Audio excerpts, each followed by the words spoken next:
فميلوا بأعطاف التأسي فإنها نسيم الصبا هبت بري القرنفل. بدأت الأمطار من جديد تهطل في هذا الصباح الباكر، فلذلك اللهم صيبا نافعا.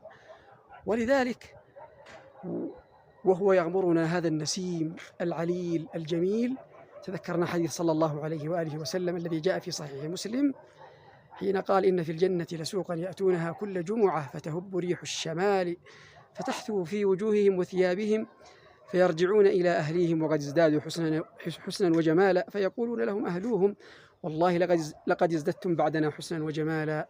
فيقولون: وأنتم؟ والله لقد ازددتم بعدنا حسنا وجمالا. فما أجمل هذا الجو الجميل وهذا الصباح الماطر. دمتم في رعاية الله.